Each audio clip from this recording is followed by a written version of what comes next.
നമസ്കാരം. UGC net topic വ്യാകരണം നോക്കാം. കഴിഞ്ഞ ക്ലാസ്സിൻ്റെ തുടർച്ചയാണ്. സിദ്ധാന്ത കൗമുദിയിലെ അച്ഛസന്ധി പ്രകരണമാണ്. ഇതിൽ ഇനി നോക്കാനുള്ള അടുത്ത സൂത്രം ത്രിപ്രഭൃതിഷു ശാകടായനസ്യ എന്നതാണ്. ത്രിപ്രഭൃതിഷു ശാകടായനസ്യ അഷ്ടാധ്യായിയിലെ 8ാമത്തെ അധ്യായത്തിലെ 4ാമത്തെ പാദത്തിലെ 50ാമത്തെ സൂത്രമാണ്. ത്രിപ്രഭൃതിഷു ശാകടായനസ്യ ഇതി ദ്വിപദം സൂത്രം. അചൗരഹാഭ്യാം ദ്വേ ഇതി സൂത്രാത് അചഃ ഇതി ദ്വേ ഇതി ച യരോനുനാസികേനുനാസികോ വാ ഇതി സൂത്രാത് യരഃ ഇതി ച അനുവർത്തന്തെ. ഏവം ച ത്രിചതുരാദിഷു വർണ്ണേഷു സംയുക്തേഷു അചഃ പരസ്യ യരഃ ദ്വിത്വം വാ സ്യാദിതി സൂത്രാർത്ഥഃ. യഥാ ഇന്ദ്രഃ ഇന്ദ്രഃ. അത്ര ത്രയാണാം വർണ്ണാനാം സംയോഗഃ അസ്തി ന ദ ര. അതഃ ഇകാരാത് അച് പരസ്യ നകാരസ്യ ത്രിപ്രഭൃതിഷു ശാകടായനസ്യ ഇതി സൂത്രേണ വികൽപേന ദ്വിത്വേ ഇന്ദ്രഃ ഇതി രൂപം. ദ്വിത്വാഭാവപക്ഷേ തു ഇന്ദ്രഃ ഇതി രൂപം. ത്രിപ്രഭൃതിഷു ശാകടായനസ്യ എന്ന സൂത്രത്തിൻ്റെ അർത്ഥം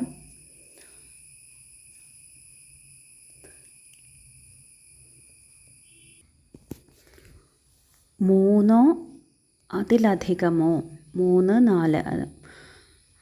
മൂന്നോ അതിലധികമോ വ്യഞ്ജനാക്ഷരങ്ങൾ ഒന്നിച്ചു വരുമ്പോൾ അച്ചിൽ നിന്ന് പരമായിട്ടുള്ള യരിന് ദ്വിത്വം വരും, വരാതിരിക്കും എന്നാണ് ഈ സൂത്രത്തിൻ്റെ അർത്ഥം. യഥാ ഇന്ദ്രഃ. ഇന്ദ്രഃ എന്നുള്ളയിടത്ത് ഈക്ക് ശേഷം ന ദ ര എന്നിങ്ങനെ 3 വർണ്ണങ്ങളുണ്ട്. അപ്പോൾ ഈ എന്നുള്ളത് അച്ചാണ്. അപ്പോൾ അച്ചിൽ നിന്ന് പരമായിട്ട് യരുണ്ട്. ആ യരാണ് ന. അപ്പോൾ ആ യരിന് ത്രിപ്രഭൃതിഷു ശാകടായനസ്യ എന്ന സൂത്രം കൊണ്ട് വികൽപ്പേന ദ്വിത്വം വന്ന് 2 നാളുള്ള രൂപം വരും. ഇന്ദ്രഃ എന്ന രൂപം. ദ്വിത്വാഭാവം പക്ഷത്തിൽ ഇന്ദ്രഃ 1 നാളുള്ള രൂപം. ഇതുപോലെ രാഷ്ട്രം എന്നിങ്ങനെ അടുത്ത ഉദാഹരണം. ഇനി അടുത്ത സൂത്രമാണ് സർവത്ര ശാകല്യസ്യ.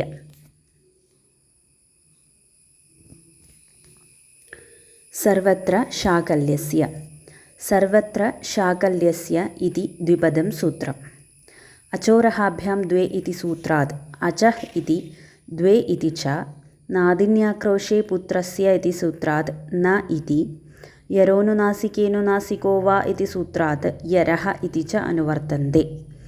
ഏവം ച യത്ര യത്ര അചഃ പരസ്യ യരഃ ദ്വിത്വം വിഹിതം തത്ര തത്ര ശാകല്യസ്യ ഋഷേർമതേ ദ്വിത്വം ന ഭവതി ഇതി സൂത്രാർത്ഥഃ. യഥാ അർക്കഃ ബ്രഹ്മ. അത്ര അചഃ പരസ്യ യരഃ ശാകല്യമതേ സർവത്ര ശാകല്യസ്യ ഇതി സൂത്രേണ ന ദ്വിത്വം. സർവത്ര ശാകല്യസ്യ എന്നുള്ള സൂത്രത്തിൻ്റെ അർത്ഥം എന്താണെന്ന് വെച്ചാൽ, എവിടെയൊക്കെയാണോ അച്ചിൽ നിന്ന് പരമിരിക്കുന്ന യരിന് ദ്വിത്വം വിധിച്ചിരിക്കുന്നത് അവിടെയൊക്കെ ശാകല്യൻ എന്ന ഋഷിയുടെ മതത്തിൽ ദ്വിത്വം വരില്ല എന്നതാണ് സർവത്ര ശാകല്യസ്യ എന്നുള്ള സൂത്രത്തിൻ്റെ അർത്ഥം. ഉദാഹരണമാണ് അർക്കഃ ബ്രഹ്മ എന്നുള്ളത്. ഇവിടെ അച്ചിൽ നിന്ന് പരമായിട്ടുള്ള യരിന് ശാകല്യൻ്റെ മതത്തിൽ സർവത്ര ശാകല്യസ്യ എന്നുള്ള സൂത്രം കൊണ്ട് ദ്വിത്വം വരില്ല. ഇനി അടുത്ത സൂത്രമാണ് ദീർഘാദാചാര്യാണാം.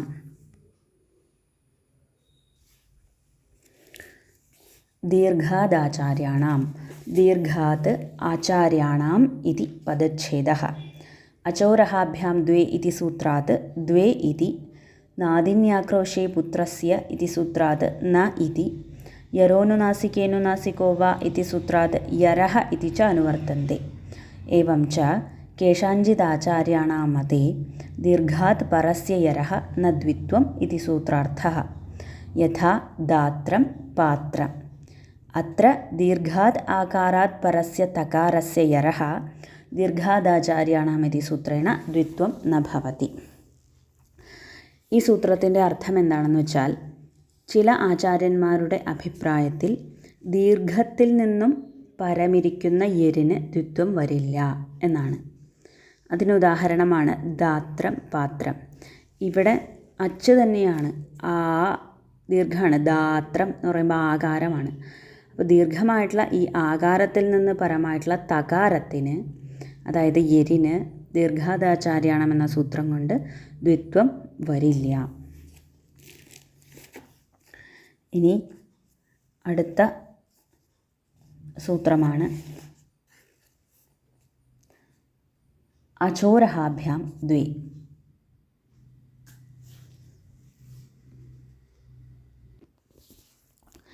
അചോരഹാഭ്യാം ദ്വേ. അചഃ രഹാഭ്യാം ദ്വേ ഇതി ത്രിപദം സൂത്രം. അചഃ ഇതി പഞ്ചമി, അചഃ പരാഭ്യാം ഇത്യർത്ഥഃ. രഹാഭ്യാം ഇത്യപി പഞ്ചമി, രേഫഹകാരാഭ്യാം പരസ്യ ഇത്യർത്ഥഃ. യരോനുനാസികേനുനാസികോ വാ ഇതി സൂത്രാത് യരഹ ഇതി വാ ഇതി ച അനുവർത്തേത്തെ. ഏവം ച അചഃ പരാഭ്യാം രേഫഹകാരാഭ്യാം പരസ്യ യരോ ദ്വേ വാ സ്തഃ ഇതി സൂത്രാർത്ഥഃ. യഥാ ഹരി അനുഭവഃ, ഹര്യനുഭവഃ, ഹര്യനുഭവഃ. ഹരി പ്ലസ് അനുഭവഃ ഇതി സ്ഥിതേ ഇകോയണചി ഇതി സൂത്രേണ ഇകാരസ്യ യകാരാദേശേ ഹ ര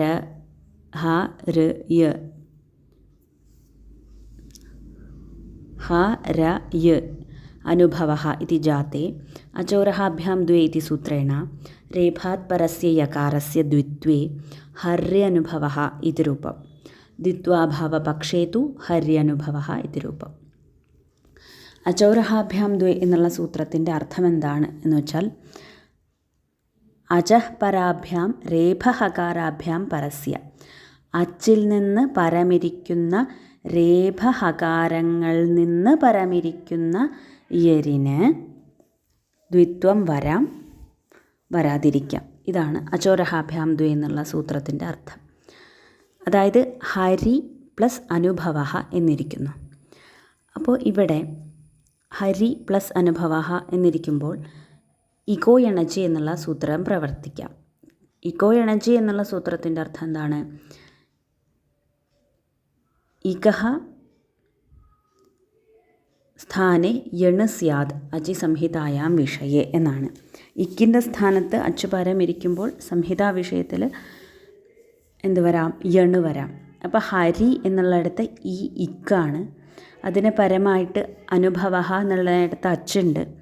അപ്പോൾ അതുകൊണ്ട് യണ് ആദേശം വരുമ്പോൾ ഇകാരത്തിൻ്റെ സ്ഥാനത്ത് യ ആദേശം വന്ന് ഹ ര യ അനുഭവഃ എന്നായിട്ട് മാറും.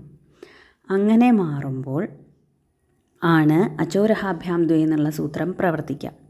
ഇവിടെ എന്താണ്? അചഃ പരാഭ്യാം രേഫഹകാരാഭ്യാം പരസ്യ യരഹ ദ്വേ വാ സ്തഃ എന്നാണ് പറഞ്ഞത്. അച്ചിൽ നിന്ന് പരമിരിക്കുന്ന, അതായത് ഇവിടെ ഹ ര യ അനുഭവഃ എന്നിരിക്കുമ്പോൾ അച്ചിൽ നിന്ന് ഹ എന്നുള്ളിടത്ത് ഹ് പ്ലസ് ആണല്ലോ ഹ, അവിടുത്തെ ആക്ക് ശേഷമിരിക്കുന്ന രേഫം രായുണ്ട്, അതിൽ നിന്ന് പരമായിരിക്കുന്ന യര് ആണ് യകാരം. ആ യകാരത്തിന് ദ്വിത്വം വരാം എന്നാണ് അചോരഹാഭ്യാം ദ്വേ എന്നുള്ള സൂത്രത്തിൻ്റെ അർത്ഥം. അപ്പോൾ ഹര്യനുഭവഃ രണ്ട് യകാരമുള്ള രൂപം വരും. അപ്പോൾ വികൽപ്പേന ആയതുകൊണ്ട് ദ്വിത്വം വരാത്ത പക്ഷത്തിൽ ഒരു യാ മാത്രമുള്ള രൂപം ഹര്യനുഭവഃ ഇതി രൂപം. ഇനി അടുത്ത സൂത്രമാണ് ഹലോ യമാം യമി ലോപഃ. ഹലോ യമാം യമി ലോപഃ. ഹലഃ യമാം യമി ലോപഃ ഇതി പദച്ഛേദഃ. അനുസ്വാരസ്യ യയി പരസവർണഃ ഇതി സൂത്രാത് പരസവർണഃ ഇത്യനുവർത്തത്തെ. ഝയോഃ ന്യതരസ്യാം ഇതി സൂത്രാത് അന്യതരസ്യാം ഇത്യനുവർത്തത്തെ. അടുത്ത സൂത്രമാണ് ഹലോ യമാം യമി ലോപഃ.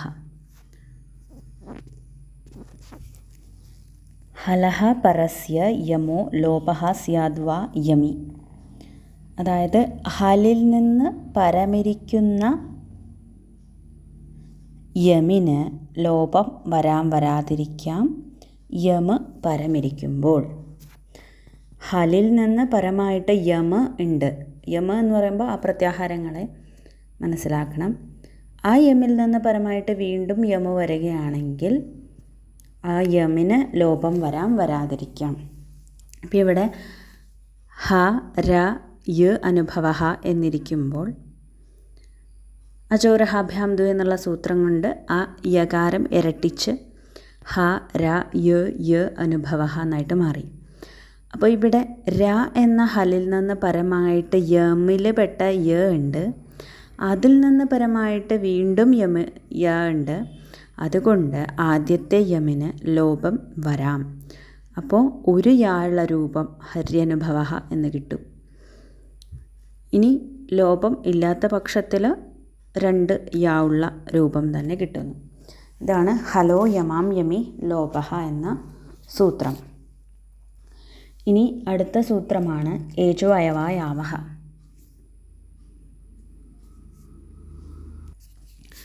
ഏചോ അയവായാവഃ. ഏചഃ അയവായാവഃ ഇതി പദച്ഛേദഃ.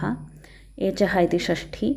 ഏച്ച് പ്രത്യാഹാരേണ എ ഓ ഐ ഔ ഏതേ വർണ്ണാः ഗൃഹ്യन्ते. ഇകോ യണചി ഇതി സൂത്രാത് അചി ഇത്യനുവർത്തते. एवं च एचः क्रमात् अय् अव् आय् आव् एते स्युरचि इति സൂത്രാർത്ഥഃ. അതായത് ഏചോ അയവായാവഃ എന്നുള്ള സൂത്രത്തിൻ്റെ അർത്ഥം ഏച്ചിന് ക്രമത്തിൽ അയ് അവ് ആയ് ആവ് ഇവ വരും എന്നാണ് സൂത്രത്തിൻ്റെ അർത്ഥം. അപ്പോൾ അതിൻ്റെ ഉദാഹരണം നോക്കുന്നതിന് മുമ്പ് അടുത്ത സൂത്രം തസ്യ ലോപഃ. തസ്യ ലോപഃ. തസ്യ ലോപഃ ഇതി ദ്വിപദം സൂത്രം. ഉപദേശേ ജനുനാസിക ഇത്ത് ഇതി സൂത്രാത് ഇത്ത് ഇത്യനുവർത്തते. തസ്യ ഇതി ഇതഃ ഇത്യस्य വിശേഷണം. एवं च तस्येतो लोपः स्यादिति सूत्रार्थः. एचो अयवायावः इति सूत्रे यवयोः इत्संज्ञा न, अतः यवयोः लोपः न शङ्कनीयः उच्चारणसामर्थ्यात् इत्यर्थः. यथा हरे प्लस ए हरये.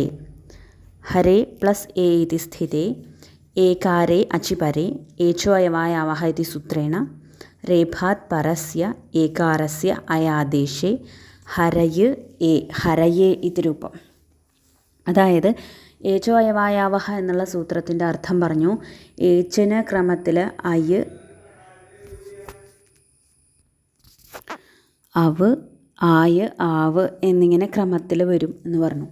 അപ്പോൾ ഹരേ പ്ലസ് എ എന്നിരിക്കുകയാണ്. അപ്പോൾ ഹരേ എന്നുള്ള അവിടെ ഏച്ചിന്, ഏച്ച് എന്ന് പറയുമ്പോൾ എ ഒ ഐ ഔ, ഏച്ചിന് പരമായിട്ട്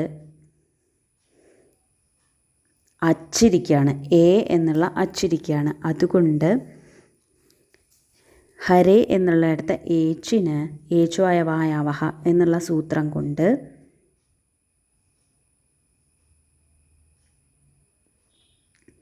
അയ് ആദേശം വന്ന് ഹരയേ എന്ന് രൂപം കിട്ടുന്നു. ഇവിടെ തസ്യ ലോപഃ എന്നുള്ള സൂത്രം എന്തിനാണ് പറഞ്ഞത്? ഇത്ത് എന്ന സംജ്ഞ വിധിക്കുന്ന സൂത്രങ്ങളുണ്ട്.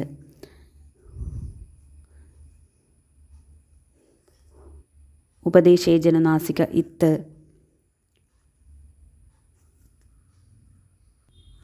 ഹലന്ത്യം തുടങ്ങിയിട്ടുള്ള സൂത്രങ്ങൾ. അപ്പോൾ അങ്ങനെയുള്ള സൂത്രങ്ങളെ കൊണ്ട് ഇത്ത് എന്ന സംജ്ഞ വിധിച്ചു കഴിഞ്ഞാൽ തസ്യ ലോപഃ എന്നുള്ള സൂത്രം കൊണ്ട് ആ ഇത്തിന് ലോപം വരും എന്നാണ് തസ്യ ലോപഃ എന്നുള്ള സൂത്രം പറയണത്. അപ്പോൾ ഇവിടെ ഏചോ അയവായാവഃ എന്നുള്ള സൂത്രത്തിൽ യ വ യവയോഹോ ഇത്സംജ്ഞാ ന, യ വ എന്നുള്ള, അതായത് അയ്, അവ്, ആയ് എന്നൊക്കെ പറയുമ്പോൾ അവിടെ യ, അവ് ഇതിനൊന്നും ഇത്സംജ്ഞയില്ല. അപ്പോൾ അതുകൊണ്ട് ഇവയ്ക്ക് ലോപം വരുമെന്നൊന്നും ശങ്കിക്കേണ്ട ആവശ്യമില്ല എന്നിവിടെ പറയാണ്. ഇനി അപ്പോൾ ഇവിടെ ഏചോ അയവായാവഹ എന്നുള്ള സൂത്രത്തിന് ഉദാഹരണമാണ് വിഷ്ണവേ, നായകഃ, പാവകഃ. ഇതൊക്കെ ഏചോ അയവായവഹ എന്നുള്ള സൂത്രത്തിൻ്റെ ഉദാഹരണങ്ങളാണ്. ഇനി അടുത്ത സൂത്രമാണ് വാന്തോയി പ്രത്യയേ. വാന്തോയി പ്രത്യയേ വാന്തഃ യി പ്രത്യയേ ഇതി ത്രിപദം സൂത്രം. വ അന്തേ യസ്യ സഹ വാന്തഃ ഏചോ അയവായാവഹ ഇതി സൂത്രോപാത്തൗ അവാവൗ വാന്തഃ ഇത്യനേന ഗൃഹ്യേതേ. യി ഇതി സപ്തമ്യന്തം പ്രത്യയേ ഇതി ച. യി ഇതി പ്രത്യയേ ഇത്യस्य വിശേഷണം. യകാരാദൗ പ്രത്യയേ പരേ ഇത്യർത്ഥഃ. एवं च यकारादौ प्रत्यये परे औदौतोः अव् आव् एतौ स्तः इति सूत्रार्थः. यथा गो प्लस यत् गव्यं. गोः विकारः इत्यर्थे गोशब्दात् गोपयसोर् यत् इति सूत्रेण यत् प्रत्यये तकारस्य इत्संज्ञायां लोपे गो या इति स्थिते यत् प्रत्यये वान्तोयि प्रत्यये इति सूत्रेण ओकारस्य अवादेशे ग अव या വിഭക്തികാര്യെ ഗവ്യം ഇതി രൂപം. അതായത് വാന്തോയി പ്രത്യയം എന്നുള്ള സൂത്രത്തിൻ്റെ അർത്ഥമാണ് യകാരം ആദിയായിട്ടുള്ള പ്രത്യയം പരമിരിക്കുമ്പോൾ ഓത്ത് ഔത്ത്, അതായത് ഓ ഔ ഇവകൾക്ക് ക്രമത്തിൽ അവ് ആവ് എന്നിങ്ങനെ ആദേശം വരും എന്നർത്ഥം. അതായത് ഗോ പ്ലസ് യത്ത് എന്നിരിക്കുകയാണ്. അപ്പോൾ ഇവിടെ യത്ത് എന്നുള്ള യകാരം ആദിയായിട്ടുള്ള പ്രത്യയം പരമിരിക്കുമ്പോൾ ഗോശബ്ദാവയവത്തിൻ്റെ ഓകാരത്തിന് വാന്തോയി പ്രത്യയം എന്നുള്ള സൂത്രം കൊണ്ട് അവ് ആദേശം വന്ന് ഗ അവ് യാ ഗവ്യം എന്ന രൂപം കിട്ടുന്നു. അതുപോലെ ഈ ഒരു സൂത്രത്തിൻ്റെ മറ്റുദാഹരണമാണ് നാവ്യം എന്നുള്ളത്. ഇനി അടുത്തത് ഒരു വാർത്തികമാണ്.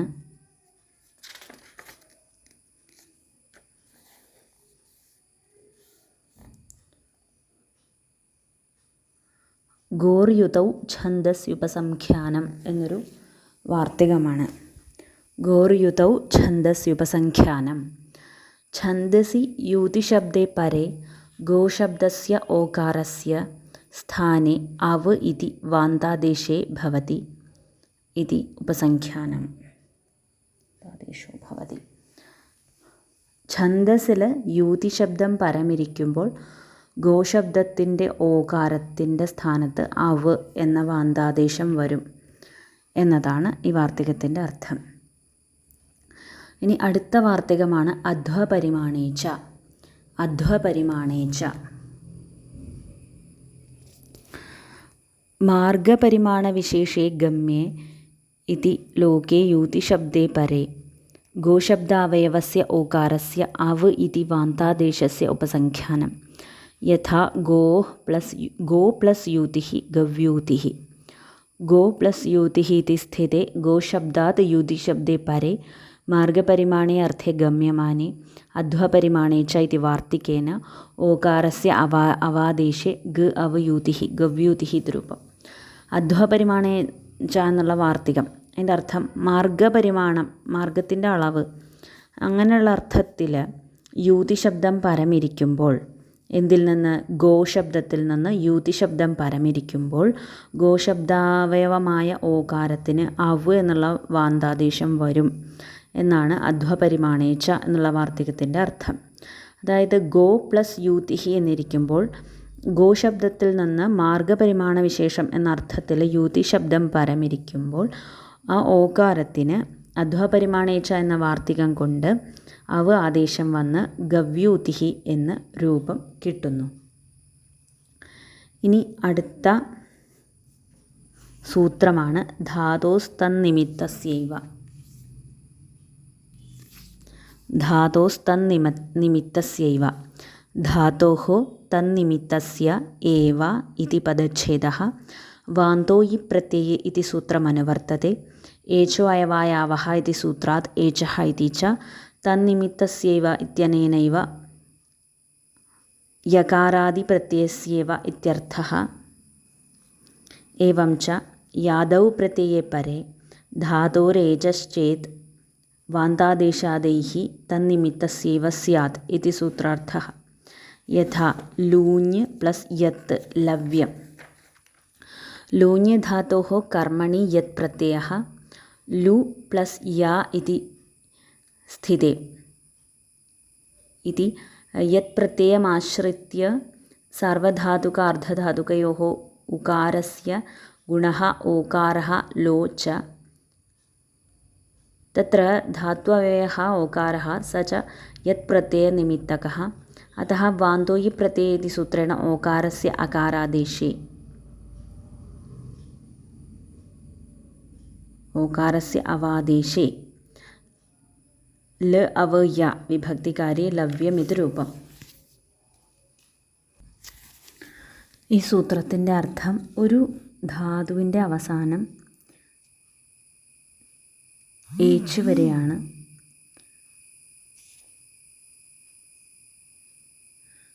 അപ്പോൾ ഇവിടെ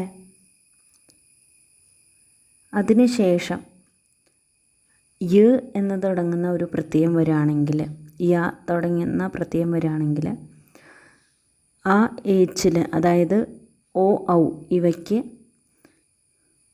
അവു എന്നും ആവു എന്നും ആദേശം വരും. അപ്പോൾ ഈ ധാതുവിൻ്റെ അവസാനം ഓ എന്നോ ഔ എന്നോ വരാൻ കാരണം യാ എന്ന് തുടങ്ങുന്ന പ്രത്യയം അതിന് പരമിരിക്കുന്നത് കൊണ്ടാകണം എന്നൊരു നിയമമാണ്. അപ്പോൾ ഇവിടെ ലൂഞ്ഞ് പ്ലസ് യത്ത് എന്നിരിക്കുകയാണ് ലവ്യം എന്നായിട്ട് മാറുന്നു. ലൂഞ്ഞ് ധാതുവിന് കർമ്മണി യത്ത് പ്രത്യയം വന്നു. അപ്പോൾ ലു പ്ലസ് യ എന്നായിട്ട് നിൽക്കുമ്പോൾ ഇവിടെ യത്ത് പ്രത്യയം ഉള്ളതുകൊണ്ട് സാർവധാതുക അർദ്ധധാതുകയോഹോ എന്നുള്ള സൂത്രം കൊണ്ട് ഉകാരത്തിന് ഗുണം വന്ന് ലോ എന്നായിട്ട് മാറുന്നു. അപ്പോൾ ഇവിടെ ധാതുവിൻ്റെ അവയവമായിട്ടുള്ള ഓകാരം യത്ത് പ്രത്യയം നിമിത്തമായിട്ട് വന്ന ഓകാരമാണ്. അതുകൊണ്ട്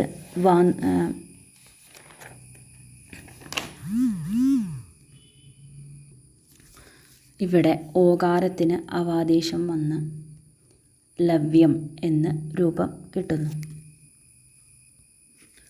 ഇനി അടുത്ത സൂത്രമാണ് ക്ഷയ്യജയൗ ശക്യാർത്ഥേ എന്നുള്ളത്.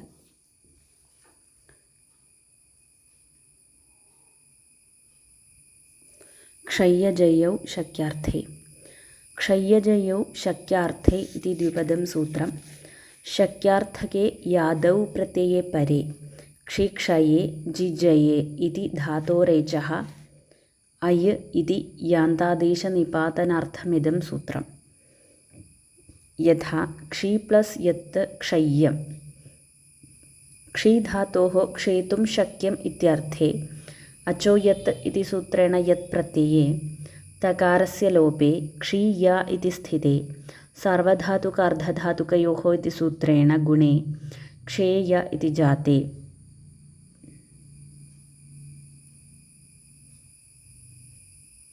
क्षय्यजयौ शक्यार्थे इति सूत्रेण एकारस्य अयादेशे क्षय्यम् इति रूपम्. एवं जय्यम्.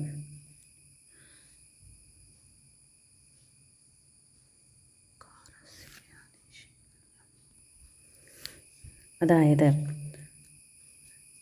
ശക്യാർത്ഥകത്തിൽ യ ആദിയായിട്ടുള്ള പ്രത്യയം പരമിരിക്കുമ്പോൾ ക്ഷി ക്ഷയെ ജി ജയെ എന്നുള്ള ധാതുക്കളിലെ ഏച്ചിന് അയ് എന്നുള്ള യാന്താദേശം വരും എന്നതാണ് ഈ സൂത്രത്തിൻ്റെ അർത്ഥം. അപ്പം ക്ഷി പ്ലസ് യത്ത് എന്നിരിക്കുമ്പോൾ ഇവിടെ ക്ഷീധാതുവിൻ്റെ അർത്ഥം ക്ഷേതും ശക്യം എന്നുള്ള അർത്ഥമാണ്.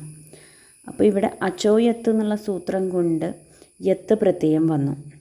യത്തിലെ തകാരം ലോപിക്കുന്നു, ക്ഷീയ എന്ന് മാറുന്നു. അപ്പോൾ സാർവധാതുക അർദ്ധധാതുകയോഹോ എന്നുള്ള സൂത്രം കൊണ്ട് ഗുണം വന്ന് ക്ഷേയ എന്നായിട്ട് മാറുന്നു. അങ്ങനെ മാറുമ്പോൾ ക്ഷയ്യജയോ ശക്യാർത്ഥ എന്നുള്ള സൂത്രം കൊണ്ട് ഏകാരത്തിന് അയാദേശം വന്ന് ക്ഷയ്യം എന്ന രൂപം കിട്ടുന്നു. ഇതുപോലെ തന്നെയാണ് ജയ്യം. എങ്ങനെയാണ്? ജി പ്ലസ് യത്ത് ജയ്യം. ജി ധാതോഹു ജേതും ശക്യം ഇത്യർത്ഥേ അചോയത്ത് ഇതി സൂത്രേണ യത് പ്രത്യയെ തകാരസ്യ ലോപേ ജി യ ഇതി സ്ഥിതേ സർവധാതുക അർദ്ധധാതുകയോഹോ ഇതി സൂത്രേണ ഗുണേ ജേയ ഇതി ജാതേ ക്ഷയ്യജയൗ ശക്യാർത്ഥ ഇതി സൂത്രേണ ഏകാരസ്യ ആയാദേശേ ജയ്യം ഇതി രൂപം. ശക്യാർത്ഥേ ഇതി കിം? ക്ഷേതും യോഗ്യം ഇത്യത്ര തു ശക്യാർത്ഥകഃ ന, അതഃ അത്ര യാന്താദേശോപി ന ഇത്യർത്ഥഃ. एवं क्षीय इति स्थिते सर्वधातुक अर्धधातुकयोः इति सूत्रेण गुणे ക്ഷേയം ഇതി രൂപം. അതായത് എന്തിനാണ് ശക്യാർത്ഥത്തിൽ എന്ന് പറഞ്ഞത്? ക്ഷേതും യോഗ്യം എന്നുള്ള അർത്ഥത്തിൽ. ഇവിടെ ക്ഷീധാതു വരുമ്പോൾ ഇവിടെ ശക്യാർത്ഥമല്ല, അതുകൊണ്ട് ഇവിടെ യാന്താദേശം വരില്ല. അപ്പോൾ അവിടെ എന്ത് വരും? ക്ഷീയ എന്നിരിക്കുമ്പോൾ സർവധാതുക അർദ്ധധാതുകയോഹോ എന്നുള്ള സൂത്രം കൊണ്ട് ഗുണം വന്ന് ക്ഷേയം എന്ന രൂപം കിട്ടുന്നു. അതുപോലെ ജേയം, ജേതും യോഗ്യം എന്നുള്ള അർത്ഥത്തിൽ ശക്യാർത്ഥത്തിലല്ല, അപ്പോൾ അതുകൊണ്ടും അവിടെ യാന്താദേശമില്ല. അപ്പോൾ അവിടെ ജീയ എന്നിരിക്കുമ്പോൾ സർവധാതുക അർദ്ധധാതുകയോഹോ എന്നുള്ള സൂത്രം കൊണ്ട് ഗുണം വന്ന് ജേയം എന്ന രൂപം കിട്ടുന്നു. ഇത്രയും ഭാഗങ്ങൾ നോക്കാം. ഇനി അടുത്ത ക്ലാസ്സിൽ നോക്കാം. നമസ്കാരം.